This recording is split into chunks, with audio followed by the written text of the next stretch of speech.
Выпуски на этом канале постоянно разбирают стримеры и видеоблогеры. Кто-то высказывается о моей работе комплиментарно, другие подвергают ее критике. Недавно один стример решил разнести видео, где я рассказывал, как российских студентов заманивают на войну. Стрим этот оказался по-своему полезным, так как более чем наглядно продемонстрировал феномен туннельного зрения. Туннельное зрение может возникнуть у людей в разных ситуациях. Оно мешает человеку оценить информацию и принять взвешенное решение. Те, кто вербует студентов вузов, техникумов и колледжей, активно эксплуатируют особенности человеческого мышления. Это важно понимать, чтобы не попасть в беду самому и уберечь от нее своих близких, друзей и сокурсников. Поэтому сегодня мы разберемся, какие аргументы предлагал вот этот вот стример и в чем там были проблемы.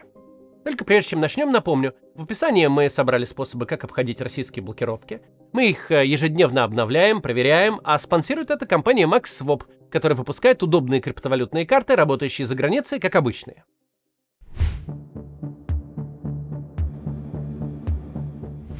Посмотрим сейчас фрагмент эфира, который провел стример Евгений Скворцов. Мы решили подробно разобрать видео этого стримера не потому, что он важен сам по себе, а потому что так же, как он, мыслят и говорят сейчас тысячи военкомов и преподавателей в аудиториях университетов и классах школ и техникумов. Это очень типичная аргументация, которую мы много раз слышали на записях, присланных нам студентами. Так вот, Скворцов этот обвинил нас в недобросовестном цитировании документа, который мы нашли на сайте Ростовского университета, и в котором говорится о прохождении службы в войсках беспилотных систем. Обратите внимание на то, как сам Скворцов читает текст документа. Сейчас будет отрывок продолжительностью в минуту. Даже в самих бумажках, собственно, тоже никаких гарантий нет. Давай. Вернемся к этому списку преимуществ с сайта Донского технологического. Давай. Там жирным шрифтом написано: прохождение воинской службы только в войсках беспилотных систем. А вот шрифтом не жирным уточнено, что речь идет только об отобранных военнослужащих, соответствующих предъявленным требованиям. И согласных к назначению на воинские должности в подразделении беспилотной авиации запрещается направлять на иные должности в другие подразделения. А чё ты, блядь, не дочитываешь? Слушайте, он вообще своих этих хомяков за дебилов держит, что ли? То есть он показывает на весь экран, выделяет, желтым выделяет. И, сука, не читает, блядь, то, что выделил. Ведь могут и не отобрать войска беспилотных систем. А если даже... Это же охуеть, ребята, блядь, это просто пиздец какой-то. Стример этот попал в ловушку канцелярских формулировок, которые могут не заметить даже опытные вузовские преподаватели. Из-за чего верят, будто их студенты могут пойти на войну именно управлять дронами и получить гарантию от перевода в штурмовую пехоту. Сейчас на экране вы видите цитату из документа. А вот как ее видит человек, который не ожидает подвоха от родного государства. Разница всего лишь в 4 словах, но они меняют все. Слова «отобранных» и оборот, соответствующих предъявленным требованиям. Этот документ, как и целый ряд других, включая приложение к военному контракту, о котором мы поговорим далее, составили отнюдь не дураки. Они как раз предполагали, что студент в первую очередь обратит внимание на фразу «запрещается направлять на иные должности в другие подразделения». И не заметит, что фраза относится не ко всем подписавшим контракт, а только к тем, кто прошел отбор в беспилотные войска. И не просто один раз его прошел, но и после этого продолжает соответствовать предъявленным требованиям. То есть, и это надо еще раз проговорить, в действительности перевод в другие войска, в том числе в штурмовую пехоту, которая больше всего гибнет и потому больше всего нуждается в пополнениях, легко возможен. Достаточно сказать, что человек не соответствует требованиям, и все. Контракт уже подписан, он не отменяется, а на соответствие требованиям проверяют после подписания контракта, а не до. Стример Скворцов потом вернулся к этой цитате, но ловушку можно не заметить даже со второго прочтения, имея текст прямо перед глазами.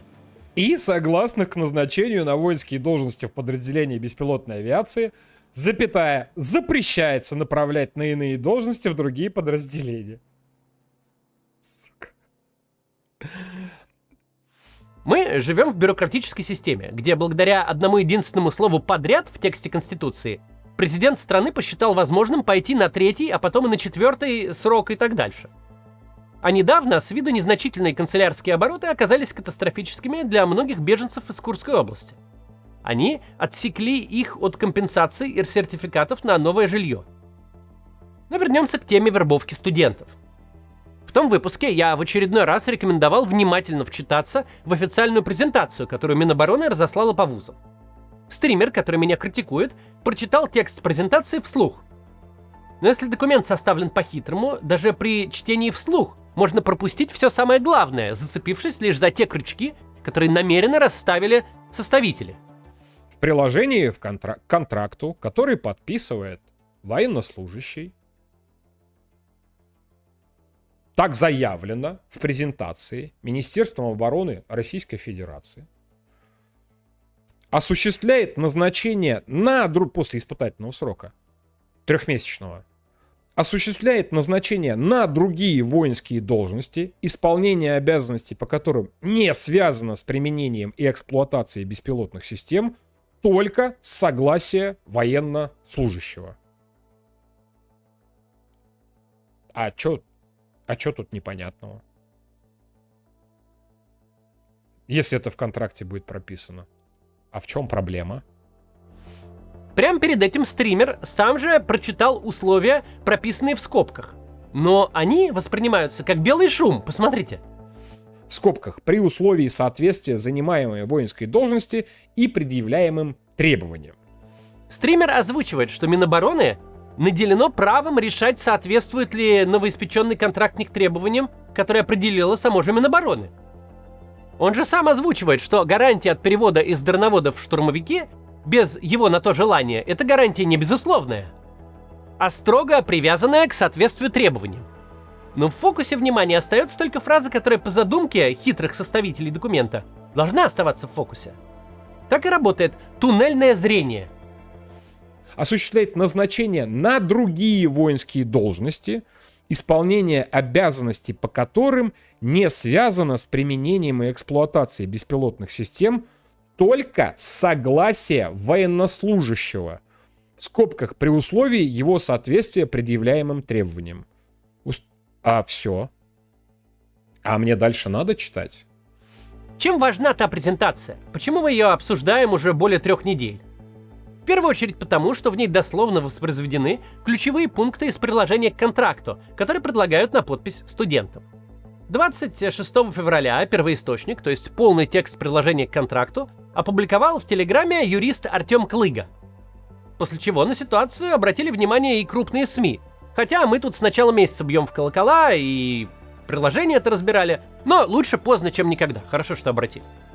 Наконец-то и они стали разбирать все эти юридические капканы, которые вроде бы прописаны черным по белому. Но вы сами только что увидели. Если человек верит в честность системы, он подвоха не увидит. Обратим особое внимание на такой вот капкан. Министерство обороны Российской Федерации увольняет с военной службы военнослужащего по истечении срока настоящего контракта в случае, если военнослужащий не изъявил в установленном порядке желание заключить новый контракт о прохождении воинской службы. В этой фразе в действительности нет ни дополнительных гарантий, ни особых условий. В этом пункте приложение к контракту просто дублирует сам контракт, не добавляя ничего нового. Есть документ, который выше, чем любой контракт с Минобороны. Это указ Верховного Главнокомандующего номер 647 о частичной мобилизации. Там прописано, что и мобилизованные, и контрактники могут уволиться со службы лишь по 3 основаниям, и только по ним. Во-первых, по достижении предельного возраста, что студентам вузов не грозит. Во-вторых, по состоянию здоровья. Но на практике нужно быть не просто нездоровым, а стать тяжелым инвалидом, неспособным передвигаться даже на костылях. Иначе полученное ранение может сыграть с дроноводом злую шутку. Его признают несоответствующим требованиям войск беспилотных систем, но годным для пехоты. Все, повели оружие получать. Все, пизда. Повели пацанов с костылями оружие получать. Да, я нахуй сниму. Обратно приду тоже сними с оружием. Броники получать, ебать. Просто в ахуе. Ранее мы разбирали расширенный список требований к оператору беспилотника. Там прописано и про мелкую моторику рук, и про вестибулярный аппарат, и много чего еще. Третье и последнее основание для увольнения со службы – вступление в законную силу приговора суда о назначении наказания в виде лишения свободы.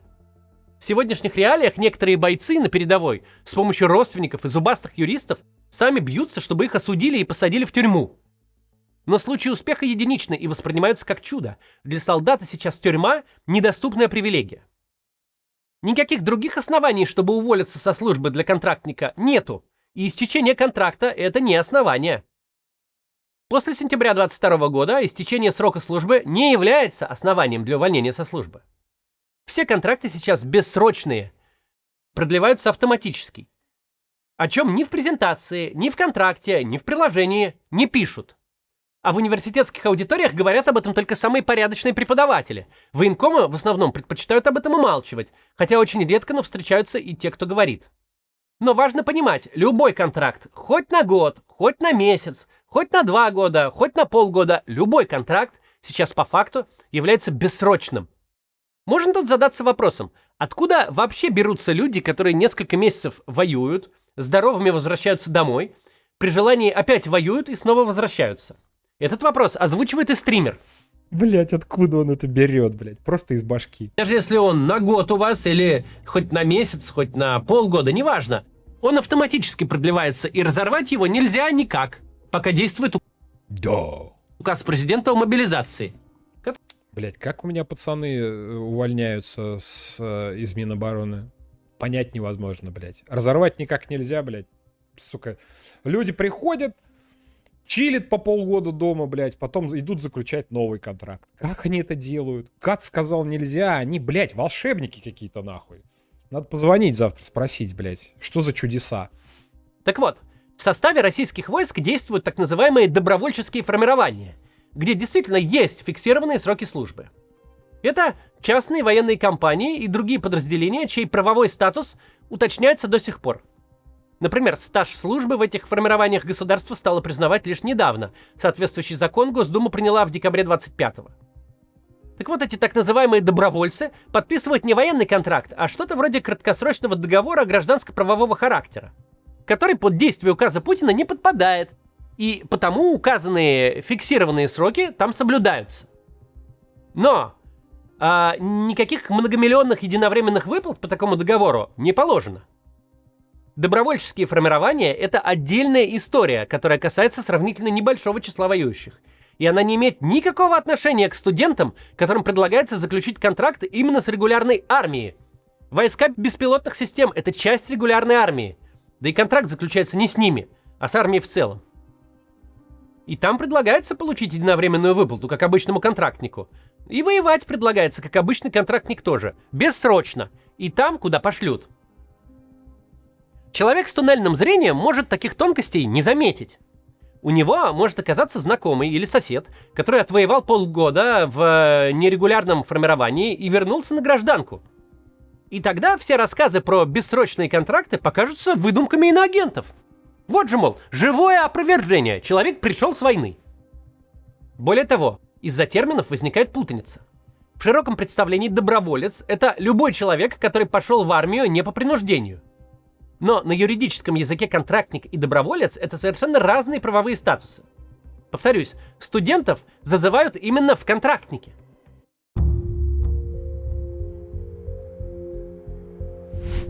Вся эта история с агитацией и обещанием золотых гор студентам напоминает так называемую частичную мобилизацию.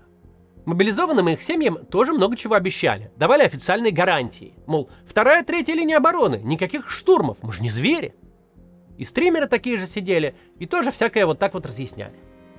Ну а потом было решено у мобилизованных просто перестать говорить. Как будто этих более чем 300 тысяч россиян не существует. Как будто не существует и их семей. Так работает информационная автократия. Если система контролирует все крупные СМИ и дает установку о чем-то молчать, то этого чего-то будто и нет вовсе. Вот послушайте, как реагирует стример, когда я привожу цитату о мобилизованных, даже не иноагента какого-то, а военкора ВГТРК Сладкова. Сладков пишет. Мне очень часто приходит информация о том, как командиры частей заставляют мобилизованных подписывать контракт, запугивая людей возможностью умереть на передке. Блять, какие мобилизованные в 25-м году, в августе, блять, в конце лета прошлого года. Какие мобилизованные там, блять, остались без контракта, блять, что за хуйня? Стример находится в своем провластном информационном пузыре. И потому убежден, что уже летом 25-го никаких мобилизованных в армии не было. А сейчас, мол, нет и подавно. Дескать, кто-то из них подписал контракт, а все остальные давно вернулись домой. Что абсолютная неправда. Всего месяц назад уполномоченная по правам человека Татьяна Москалькова просила отпустить домой хотя бы тех, у кого есть близкие родственники, нуждающиеся в постоянном уходе. И она, кстати, единственная во власти, кто изредка напоминает о людях, угодивших в бесконечное рабство. Если война затянется еще на 4 года, то какой-нибудь стример будет точно так же ругаться насчет упоминания студентов. Что вы, мол, такое несете? Какие еще студенты на войне? На дворе 30-й год, давным-давно уже всех отпустили доучиваться. И так и будет. Система сделает вид, что студенты на фронте не гибнут, и найдутся желающие в это поверить. Ведь иная картина мира слишком дискомфортна. Многие люди сознательно избегают информации, которая им неприятна, а власти их в этом поощряют.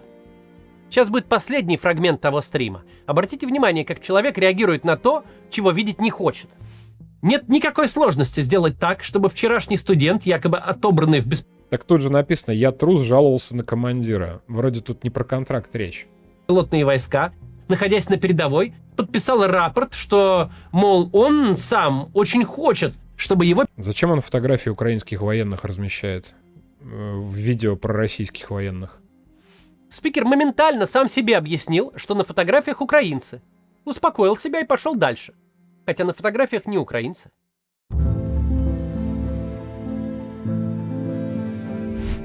В самом конце я хотел бы рассказать про метод обмана, о котором нам сообщили студенты из разных уголков России. Этот метод тоже эксплуатирует психологические особенности человека. Каждый студент мужского пола – это потенциальный солдат срочной службы.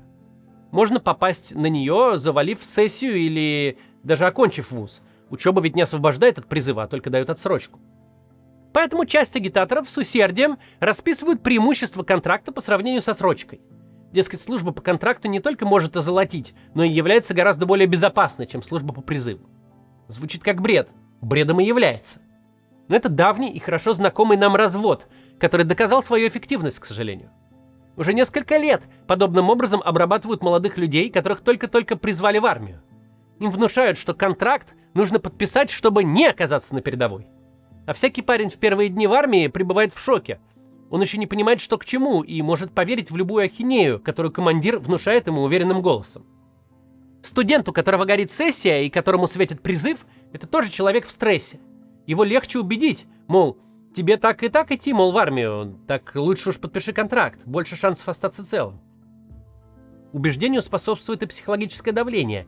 Дескать, тебя завалят на экзамене, пересдать не дадут, тебе в любом случае служить придется и так далее. Если вам кто-то рассказывает нечто подобное, не ведитесь. Это старая разводка. Если даже вас завалили на экзаменах и отчислили, пространство для маневра остается.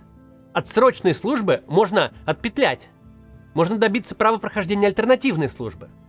Даже в наихудшем сценарии, если вас таки призвали на срочку, есть немалый шанс на самом деле отслужить 1 год и вернуться домой. Да, срочников принуждают к контрактам, но не поголовно. Риск тут не равен 100%. А вот если подписать контракт, тогда никакой дороги назад не будет. Что бы вам ни говорили, не подписывайте. До завтра.